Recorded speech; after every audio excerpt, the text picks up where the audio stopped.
This is a lecture from OpenTuition. To benefit from the lecture, you should download the free lecture notes from opentuition.com. In Chapter 7, we deal with what happens when, following the exercise of adjustment of profits that we saw in Chapter 4, following the computation and deduction of capital allowances that we saw in Chapter 5, what we establish is, instead of a tax-adjusted trading profit, we get a tax-adjusted trading loss.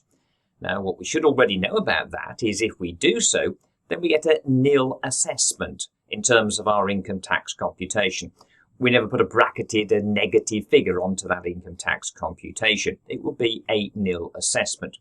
But that then begs another question, and that is, if HMRC are going to tax us on profits, then they've got to give us relief for the losses sustained by that trade as well. Now, fortunately here, the rules that we have today are the same rules in terms of loss reliefs that we've had for several years. Therefore, most of the lectures that you're about to see as regards this Chapter 7 are taken from FA2018, Finance Act 2018.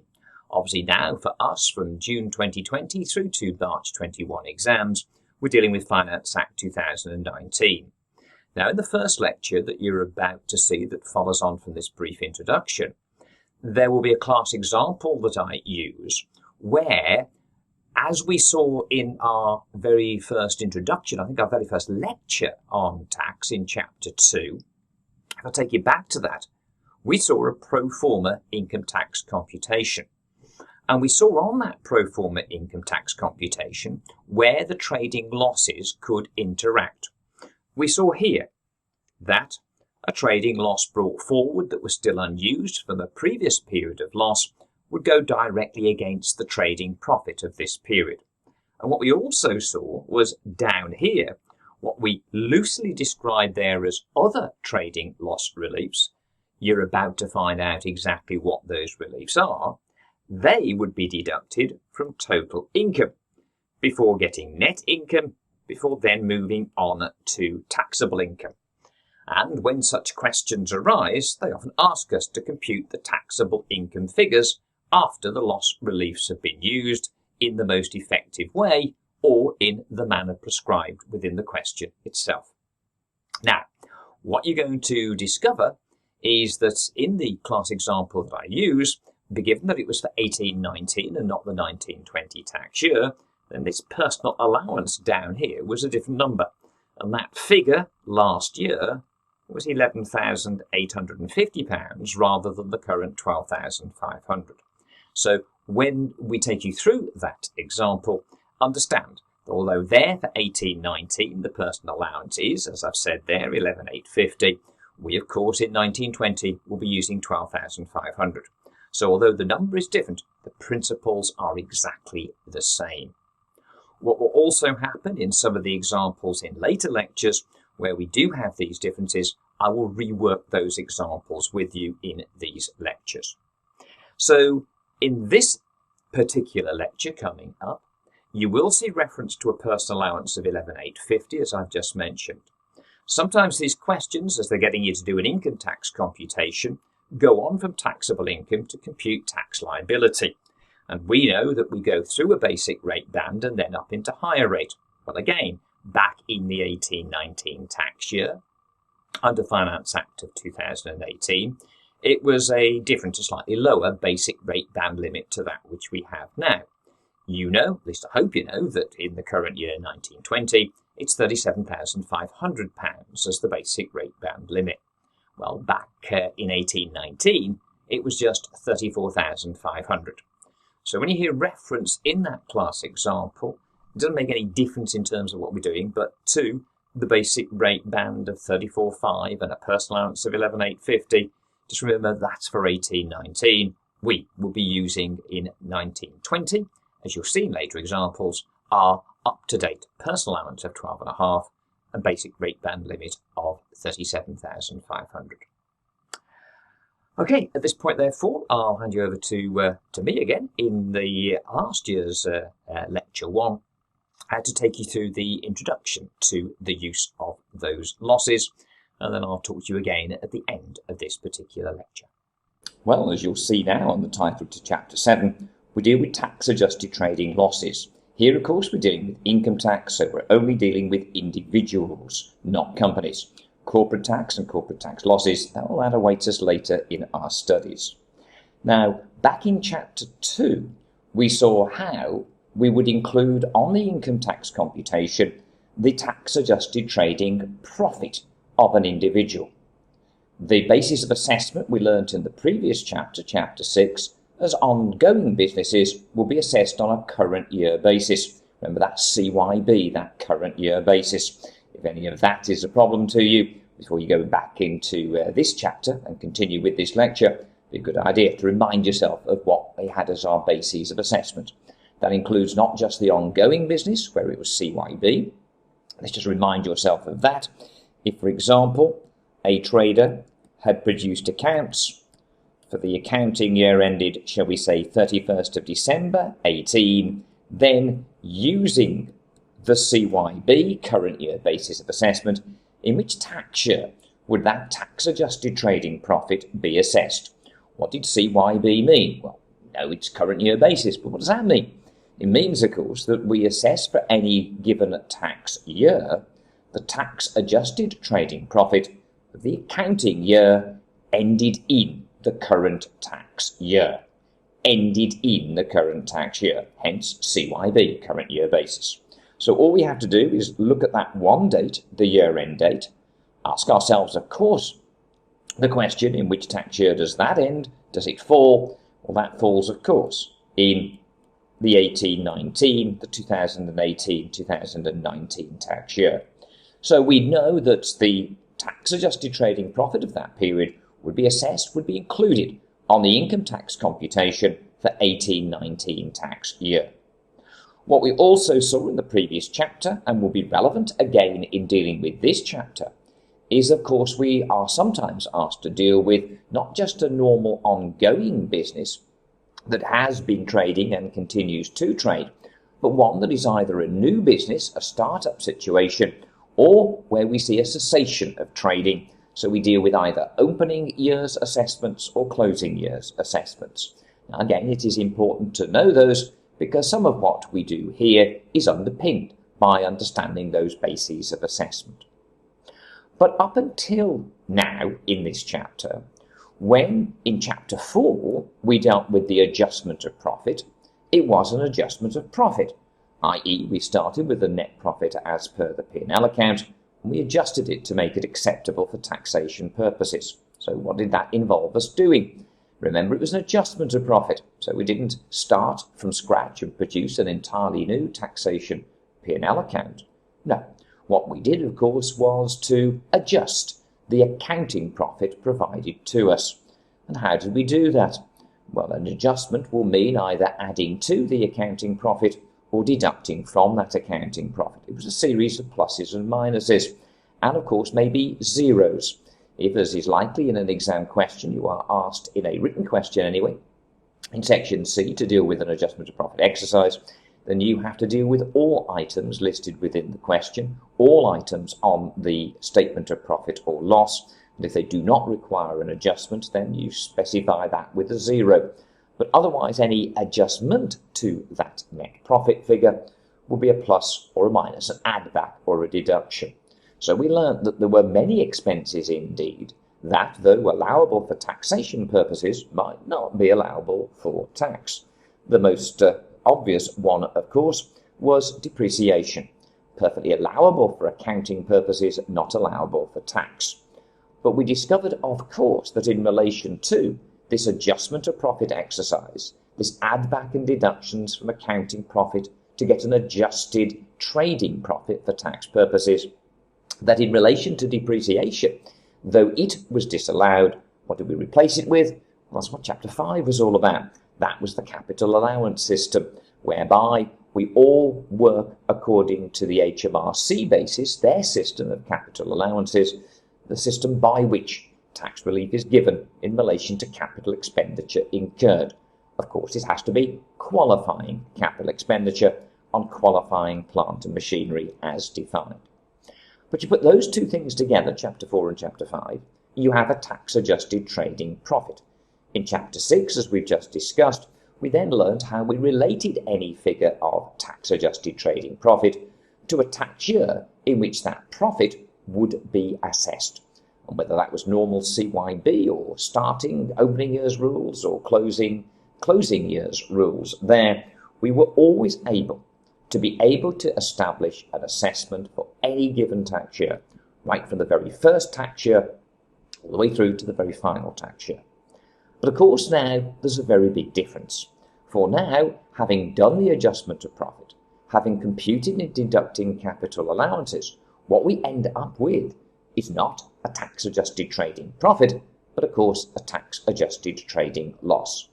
Therefore, what do we do with that? Because again, it should be understood that if HMRC are going to assess us, as they will, on profits, then they must give us relief in relation to any losses that have been sustained by that business. So we'll be examining within this chapter the various loss reliefs that will be available to us. Now, the first thing we need to know is, when dealing with a loss, looking at the tax year in which the basis period of the loss is being assessed, what do we include on the income tax computation? Well, what we will include is not a negative, not a bracketed figure representing the loss made, but in fact a nil assessment. And that's the first thing that we see here in section 1.1. If the basis period for tax year has a trading loss, the trading profit assessment to include, because it's not a profit, it is now a loss, what we include is nil within the income tax computation. We never ever put a bracketed figure. That can never be a negative on the income tax computation. So any loss, whether £1 or thousands of pounds, it is a nil assessment. And what we must then separately do is, depending on the particular circumstances of the taxpayer and which tax year we are dealing with, establish what loss reliefs are available, and having identified which loss reliefs are available, select the best use, the most optimal use of that loss for the taxpayer. So the loss may be relieved according to the following rules. A repayment of income tax may result in some circumstances. As we will discover, if you are able to use the loss in this year, that would mean that any income tax that would have been payable for this year would not now become payable because you've removed the income by the use of the loss. That's one possibility, by the way. We'll discuss it in a moment. If, of course, you carry forward a loss to reduce profits of future tax years, that would mean that future tax years' taxable income figures would be lower, and that will save tax in the future. But also, and more immediately, as we'll discover very soon in this chapter, we may be able to carry a loss back to go against income of an earlier tax year. And if that is the case, then what will that allow us to do? If we are now able to reduce income of an earlier tax year, income upon which we have already paid income tax, but now the loss relieves against that income, that would reduce how much tax should have been payable for that tax year. So as we've already paid the original figure of tax, it will generate a tax repayment. And as we'll discover, one of the important issues in trying to get the best use out of our losses is to gain relief the earliest available opportunity. A cash flow benefit would be available by being able to carry a loss back to an earlier tax year, getting a repayment of tax that we had already paid for that earlier year. That is, in cash flow terms, better than reducing the amount of income tax that would otherwise have been payable for the current tax year, and of course is much better than carrying forward a loss and reducing the income tax that would be payable in relation to those future tax years. So what are these various loss reliefs? Well, I've sort of given you a resume already there, but we'll see it in detail now in section 2. The resume being that we could use indeed a loss made by the taxpayer in relation to the current tax year in the current tax year. We could carry it back to an earlier tax year. We could carry it forward to a future tax year. The question is, in each of these tax years, though we may know the amount of loss that is available to be relieved, because we can do our adjustment of profits, we can do our capital allowances, we can establish what, therefore, in place of a tax-adjusted trading profit, is now the tax-adjusted trading loss. But of course, in each of the tax years in which it may then be used, against what figure of income may we offset that loss? And that's going to be the critical but very basic issue that we'll deal with right from the very outset. So what are these reliefs available? Well, the ones relevant for us in relation to our syllabus, our main reliefs for a trading loss are as follows. A very simple one, but with no immediate benefit achieved, is to carry forward the loss against future trading profits of the same trade. Carry forward against future trading profits of the same trade. So if we do not choose to use that loss earlier, it will then, as we'll discover in this little note in section 3, automatically be carried forward to set off against, as we'll see here, may be carried forward to set against the first trading profits arising from, as we've already seen, the same trade. The trading loss that you carry forward must be set off in full. No partial claims are available against the next available trading profit if this option is chosen. So if you do choose to, or if there is no other relief available, so the only option is to carry forward this loss, or maybe the remainder of this loss after any other claims have already been made, then any loss that is carried forward has one future home. It will automatically be set against the next available future trading profit of the same trade. So it's very specific. It is only one thing in the future that this loss will go against, future trading profits of the same trade.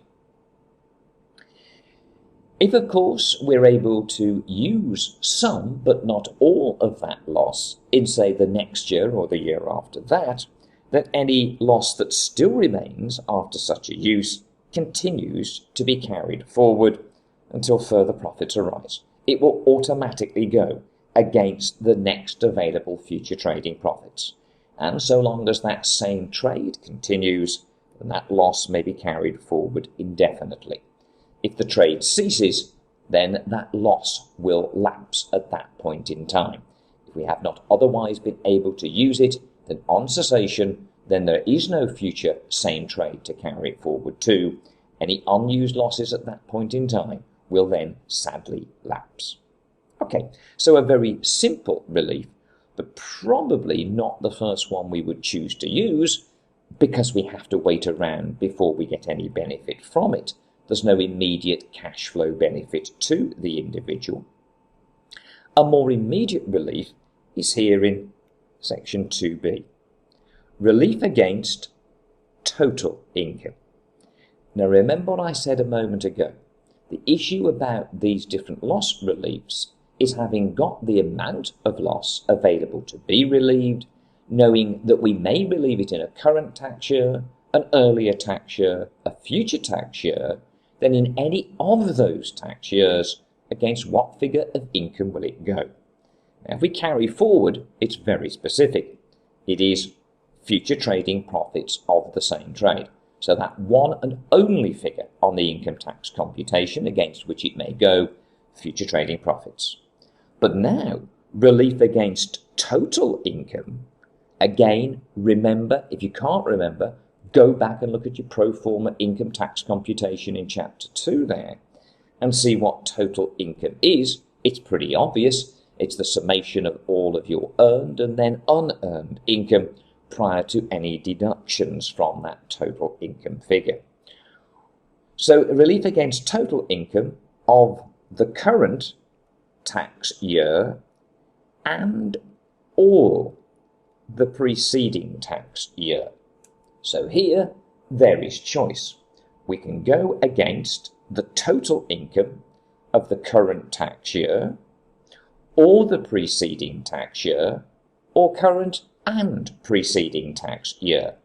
So if you only want to make the claim in the current tax year, an option, as we'll discuss in a moment, that is very unlikely, but if you only wanted to claim in the current tax year, you could. If you only wanted to claim in the preceding tax year, you could. If you want to claim, if there's enough loss, of course, to be so used, in both those tax years, current and preceding, you can do that. And you will specify the order in which the claims are made, whether that's current year first and preceding tax year second, or whether it's firstly preceding tax year and then the current tax year. So we got lots of flexibility about the application of that loss, but no flexibility again in terms of the use of that loss, as we'll discover in its detailed note. We'll come to that just a little bit later. It will again have no possibility of partial claim, just like with the carry forward, where it would automatically go against the next available future trading profit of the same trade. Then any use against total income in the current tax year and or the preceding tax year is again without any ability to make partial claims. You will offset all of the loss against all of the total income to the extent that there is such total income. Now what that will do is, as we've already mentioned, is to give a more immediate use of the loss. Obviously, as we've already said, using it against total income of the preceding tax year would generate a tax repayment of tax already paid in relation to that preceding tax year. Any use of the loss in the current tax year would mean that tax that would otherwise have to have been paid at a future point in time will now be eliminated or reduced, depending again on how much loss and how much total income there may be. So in cash flow terms, the carry back is better than the current, and each of those is better than the carry forward options. But the problem with this current and carry back claim, it's against total income and there are no partial claims. Now again, if you can't remember the pro forma computation, take a look back now at that pro forma computation and understand, therefore, that from our total or indeed net income, there would be a deduction of the personal allowance. And a personal allowance may be used within a tax year, but you use it or you lose it. If you have an unused personal allowance, then it will be wasted. So one problem that attaches to this particular set of claims against the total income, be it in the current tax year or be it in the preceding tax year, is if the loss is bigger than the total income, it will, if claimed, eliminate all of that total income and therefore waste your personal allowance.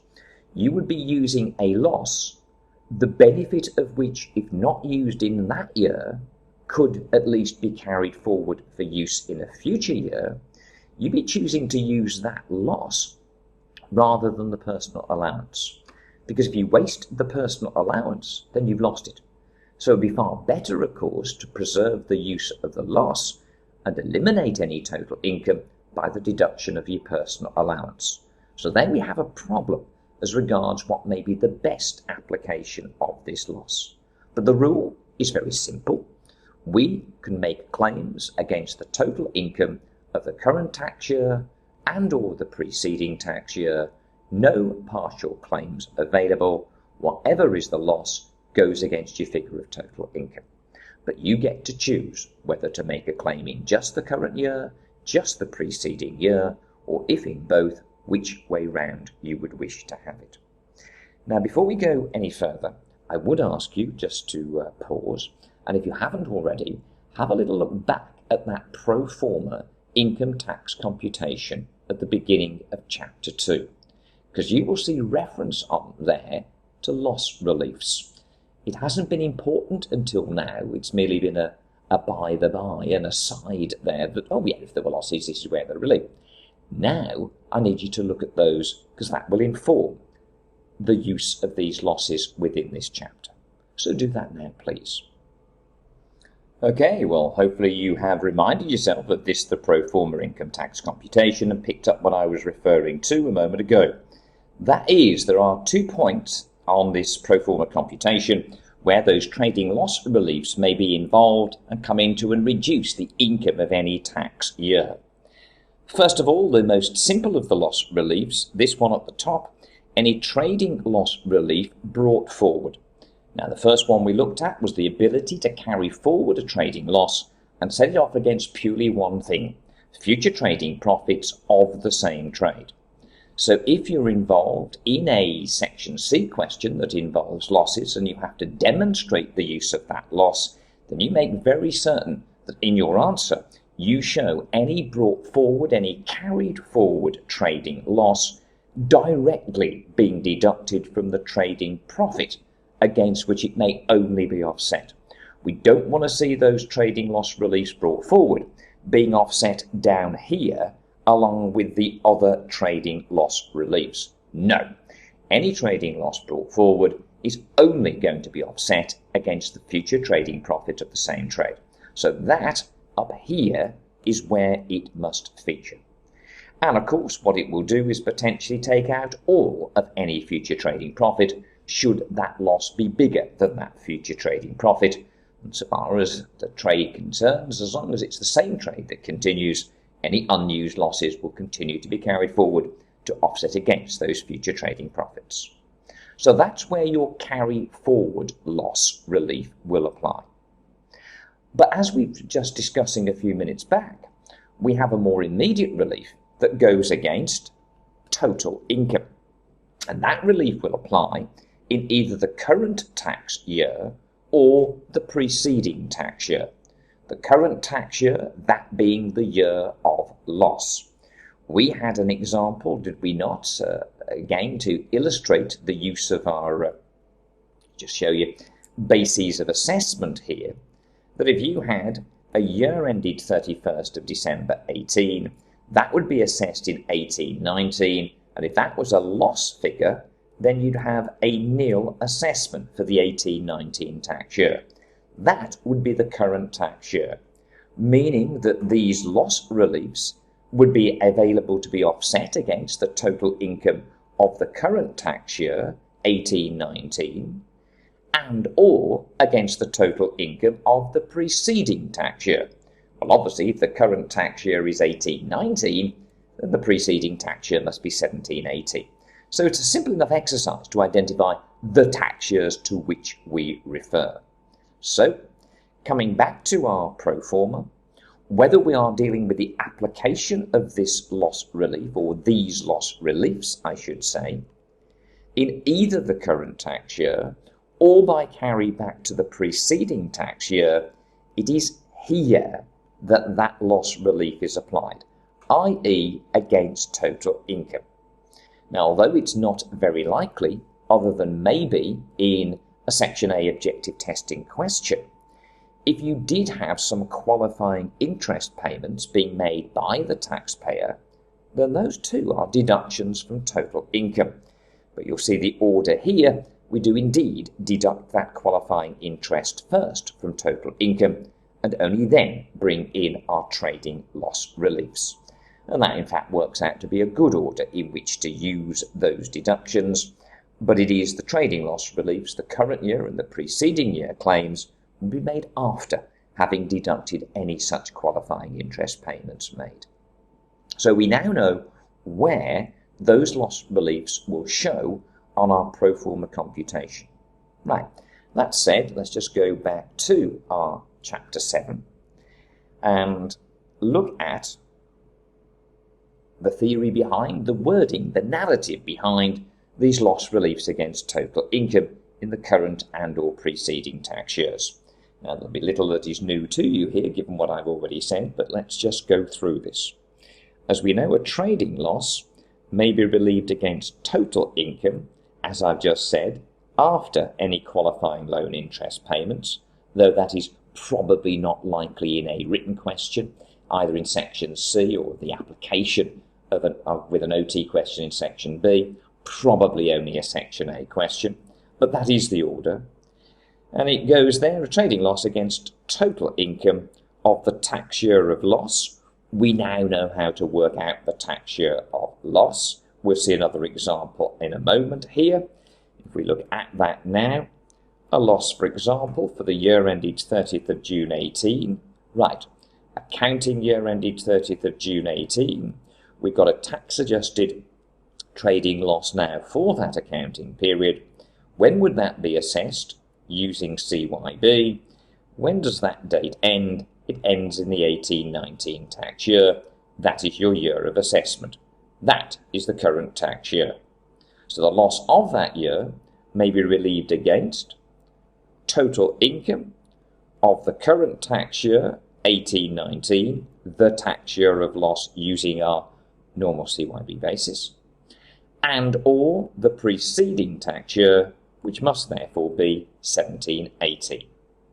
As we know, the loss is computed on an accounting period basis, and of course we will then have to take the accounting profit or loss, adjust it for taxation purposes, and then whatever that accounting period is, here the year ended 30th of June 18, that accounting period is then assessed using your normal basis of assessment, which on a normal ongoing business is of course CYB. Now, if we choose to make this claim, then the relief against the total income is taken. The loss must be set off to the maximum possible extent. So we cannot make partial claims. The only, and in most circumstances, unlikely situation in which we would restrict the amount of loss set against that total income is where the cap applies, subject to a cap on income tax reliefs of this nature, and that's detailed in section C below. But that cap, as you will discover, says you will be using all of the loss against all of your total income, but made up of any and all of any trading profit for the tax year in question. Now that would only be, of course, in a preceding tax year claim. Remember, in the tax year of loss, the current tax year, the assessment is nil. Why? Because you have a loss-making period at its heart, at its basis, as its basis period there. So the only time you see a trading profit is in the preceding tax year. Trading profit plus then the cap on any other income is 50,000 minimum. It may be higher. We'll see the detail of that in section C below. So unless your losses exceed £50,000, you're not going to have to worry about this particular maximum, this cap issue. But we'll deal with it later.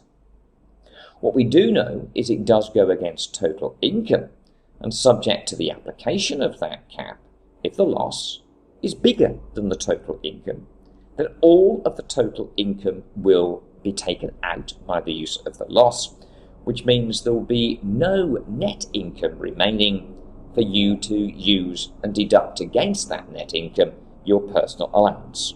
So personal allowances, therefore, may be lost, as total income is before the deduction of the personal allowance. And as we've said, partial claims are not allowed. So you can't preserve the use of the personal allowance by making a partial claim in this the current tax year or preceding tax year reliefs. You can't do it. It's an all or nothing claim. A claim against total income may be made, as we know, for either the tax year of loss or the previous year, or both.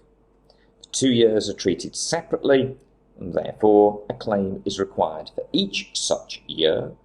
Each year requires its own separate claim, and you will specify the order in which you make those claims there.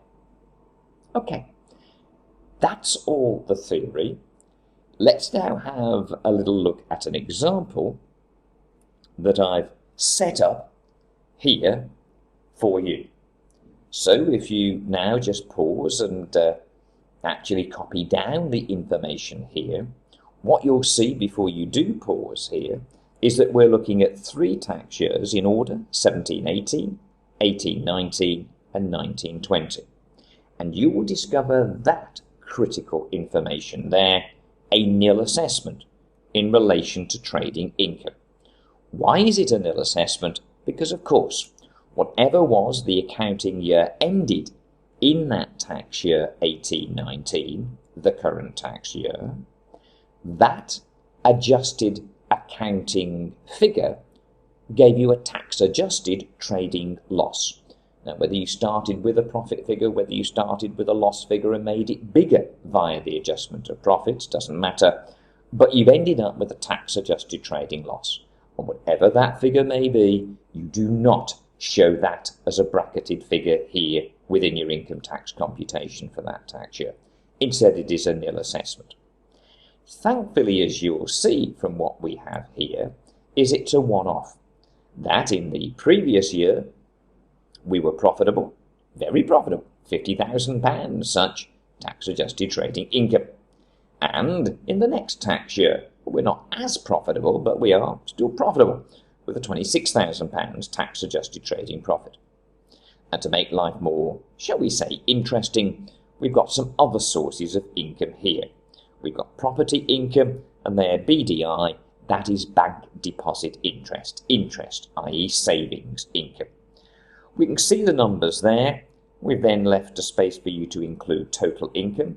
Do not put those figures in as and when you now copy these numbers down. Leave that alone. Then you'll see that I have already left a gap up here after trading income and before listing the other income, and I've left another gap here after total income.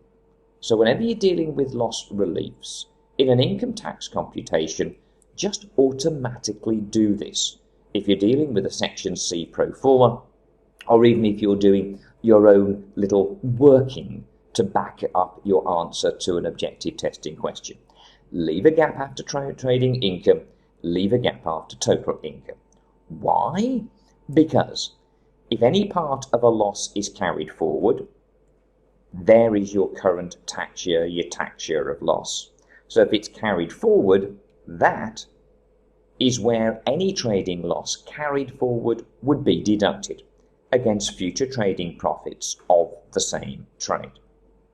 If, of course, you want to use that loss in the current tax year and or the preceding tax year, then you would see the claims going in here for the current tax year, here for the preceding tax year. Your current and or preceding tax year claims against total income. So leave space for those reliefs to go in. We would then, from any revised figure of total income, i.e. then net income after the deduction of that loss relief, after any such claims there, we would then, from net income, be deducting the personal allowance. Now, we know that for the 1819 tax year, it's 11,850.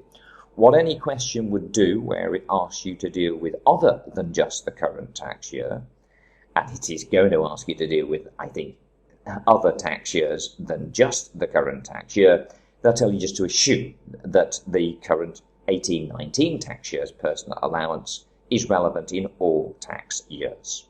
So I put those deductions in, ready to go against any net income figure that we get, to bring you down to the taxable income figure. So I'd like you, please, to copy out that information, if you would be so kind. Again, you know what the personal allowance figures are, so I can just take those off screen for the moment to give you that information there. So if you'd be so kind as to copy that information down as it is there, where our trading profit figures have gone in, where there's a loss it is a nil assessment, property income and bank deposit interest, again taken straight from the question, include those. Identify then total income down here, get that total income figure, and then away from that total income we would then be able to deduct any of the current and preceding year reliefs. So if you would do that now, please, and then rejoin us. Okay, well, hopefully you've got now recorded, as we see and have seen before, the figures of income and, of course, where there is a loss, this nil assessment in 1819. But the figures of income, trading income first of all, then a gap. You'll see now, don't you bother to write this in just at the moment, but that's where any brought forward, any carried forward relief will be applied, as we know, directly against and only against future trading profits of the same trade. We've listed out as given the property income and bank deposit interest. That will give us, though we have not yet recorded the total income figures, but away from that total income, we would then be able to deduct either current year relief and or preceding tax year relief by carrying back to that preceding tax year. When we take those reliefs away from total income, it gives us net income, from which we already know we will be deducting our personal allowance, which was said, you'll be told to assume, is the standard 1819 tax year personal allowance figure of 11,850 to use across the board for all relevant tax years. Once it is deducted, it will bring us down to taxable income. Right, so what are those options as we've witnessed so far? Well, the first of the options we identified was simply to carry forward. Now, of course, what we don't yet know is what figure of loss lies behind that nil assessment. Now, of course, you will be given that figure within a question. You may possibly, in a much bigger written question in section C, a 15-mark income tax question there, have to work that out for yourself by doing the adjustment of profits, by doing the capital allowances. And of course, you discover that at the end of that, instead of a tax-adjusted trading profit, you've ended up with a tax-adjusted trading loss. That's a nil assessment. Now, of course, you would have had to have known which tax year to relate that accounting period to, in terms of the bases of assessment. Now, as you can see, it's an ongoing, continuing business. We'd be using CYB. So if now I told you that this particular individual has always prepared accounts to a year end the 31st of December in each year, then which year ended 31st of December would be assessed in this, the 1819 tax year? Hopefully it takes you a little more than a nanosecond to know that if we prepared accounts to 31st December each year, we're looking for the 1819 tax year, then that particular, let's get it here, year end, would be the year end 31st of December 18. And I'll now tell you that the missing figure, the loss figure, is 32,000. And I've set this up in what we're going to call here working one, our loss memorandum, our loss memo column. What we'll be able to do is to identify each relief as we have applied it, not just on the face of the computations that we've prepared for each of the 3 tax years involved here, but also in this single working, a loss memorandum. We'll develop that and show it together in a moment's time. Let's have a little look at what the options are, because again, what you may get here is both what is essentially, of course, a computational exercise, but also a narrative, a discursive exercise of identifying, first of all, what reliefs are available, and then selecting from the available loss reliefs what you think would be the best options to use, and giving reasons as to your choice. Why is that the best option that you are suggesting? Okay, well, the options are, as we know, firstly, this one, the carry forward relief. Now, if we carried forward, remember our loss was £32,000. Do not bother to write this in, but what you would do if you carried it forward would, of course, be to simply go 26,000 loss being used. You had a loss of £32,000 to carry forward. It goes automatically against the next available future trading profit. That is 26,000. 32 is big enough to cover all of that profit, hence you would use all of it. Now that would then be recorded here in your loss memo, saying that the carry forward relief in 1920 tax year would have used 26 of that £32,000 there, and that would leave £6,000 that would of course then continue to be carried forward against the next available future trading profit. which presumably, so long as profits continue to be made, going forward from 1920 tax year, would take you into the 2021 tax year. So there would be one option. And again, we could identify that in narrative form and state what would be done with it. Now, of course, what it would mean is there's no immediate relief for the loss. We're going to have to wait until the tax would have been payable for the 1920 tax year, and then for the remaining £6,000 of loss to carry forward to the 2021 tax year for it to be relieved. What we can also see here, that in using that particular loss on the carry forward basis, it would end up wasting some, not very much, but some of your personal allowance. How come? Well, if I've removed all of that 26,000, pardon me, which I have, then I'm left only as total income, the property income and the bank deposit interest. Again, do excuse me. So £9,000. So £9,000 would become the net income. Again, don't bother to write this in, just watch there and, watch, listen and learn. That would leave 9,000 as net income. The personal allowance is 11,850.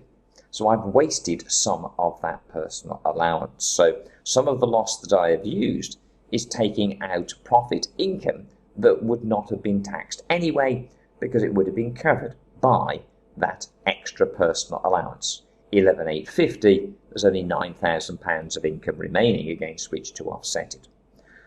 The loss that would be used, of course, had we left the profit in 26,000 plus 9, that would be 35,000, less your personal allowance of 11,850. Think about your income tax rates and your various band limits, and we know that all of the loss being used, 26,000, is either saving tax at 20%, the basic rate. We are only a basic rate taxpayer, and some of that loss used is saving no tax at all, because it's dropped this figure of income below the personal allowance level of 11,850. So some of that loss is saving no tax at all. So although it is an option, by comparison to what is available elsewhere, it's not a very good option to pursue. So what other reliefs are there? Well, of course, the other reliefs are these: the current year and carry back relief against total income. Well, in the current year, the total income is 9,000. And let's just remove the carry forward option for a moment. We've dealt with that.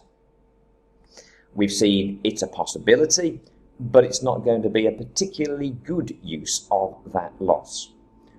Now then, the other options set off against total income of the current tax year.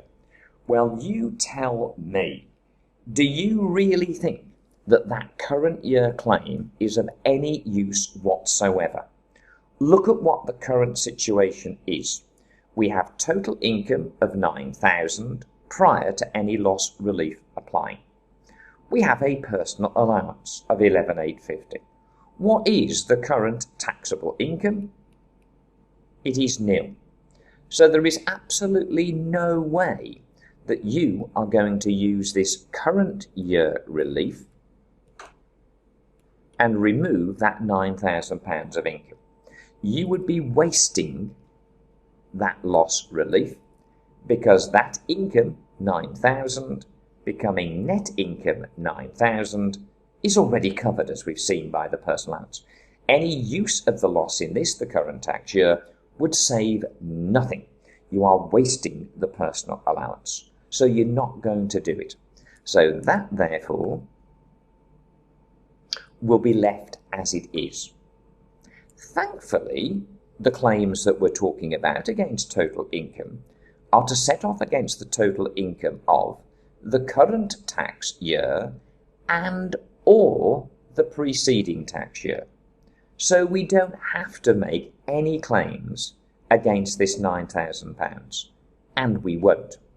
What we can do instead, because there are far richer pickings to be had in the preceding tax year, 1718, is in that year we have a total income of £60,000, and that means that at the moment, prior to any loss relief applying, 60,000 income, 11,850 personal allowance, your taxable income in here is currently just a little bit over 48,000. Now you know that the basic rate band limit ends at £34,500, and you then go into higher rate tax. You move from a 20% tax rate to a 40% tax rate. So what this relief would now apply and allow you to do, so now we won't apply current year, we will apply the carryback relief. How much loss did we have? £32,000 of loss. Now there is no partial claim. We don't want it anyway. We will use all of that loss in the current year. That will bring your total income of 60 reduced by 32 down to a net income of 28. More than sufficient to cover that personal allowance, and that therefore would bring your taxable income down to, what's that, if that was 12 away from 28 it would be 16, so £16,150. So that £32,000, you could evaluate it if you needed to, would have saved tax to begin with in bringing your taxable income down to £34,500 from what it would otherwise have been. You've saved tax at 40%. Then anything that reduces it from £34,500 down to your bottom line £16,150, that will save tax at 20%. So none of the loss is wasted, as it would have been with either of the other two reliefs, the carry forward claim or the current period claim.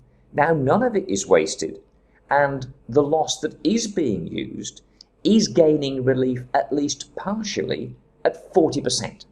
The tax saving from using the carryback claim to the preceding tax year is going to be hugely more beneficial.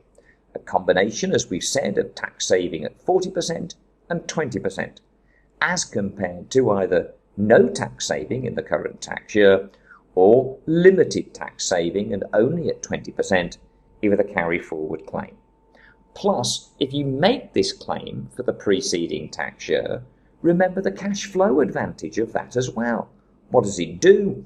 It allows last year's income, taxable income figure to be reduced. We will already have paid the tax for last tax year by the time we do our income tax computation for the current tax year. So it will generate a repayment of the tax paid, some at least, most of indeed the tax paid for the preceding tax year. When dealing with an exam question, be careful, of course, to answer only what they've asked you to do. If here they've merely asked you to identify all of the available options, we've done that from the simple carry forward to the current year claim to then the carryback claim. To having identified all of the possible claims, identify which is the best, clearly the carryback claim to the preceding tax year, state why it is the best, we are not wasting any of the loss, and some of that loss is removing income that has been taxed at 40% rather than merely basic rate of 20%. So the tax saving that is achieved is the highest, and to top all that off, it is immediate, because immediately the claim is made, it will reduce the income of the preceding year. We've already paid the tax for the previous year. This will generate a tax repayment. There'll be a cheque coming to us back in the post from HMRC. We will get our repayment made directly to us. This is as good as it gets in terms of our loss. In terms of the loss memo, all you'd have had to have shown here under this option is all of that £32,000 there being used via what was the carryback claim to which tax year? It was the 17-18 tax year. All of it used, no more loss remains. Thank you very much. Job done. Well, back now to the present day and Finance Act of 2019. And what I'd like you to do, please, before the next session, when we'll review through these examples, is to have a go at, firstly, example 1 there. That should be a quick and easy exercise with a simple carry forward of losses against future trading profits. But then rather more interesting, and hence why we've come now to our revised part of this lecture with Finance Act of 19. Here in example 2, we're requiring you to calculate Charles's taxable income for each relevant tax year, assuming that the trading loss is used in the most beneficial way, and trading losses will continue for the next few years. Assume the personal allowance for 1920 applies in all tax years. So again, the only difference here to last year to this is that we're going to be using this year's personal allowance, and that therefore is a figure of 12,500. So at least on this one, I'll review the most up-to-date answer for our current material FA19. So a little bit of homework for you to do therefore, examples 1 and 2, and then we'll come back and see some more about these specialist loss reliefs that we have here and how we'll deal with them in the context of examination question. See you then.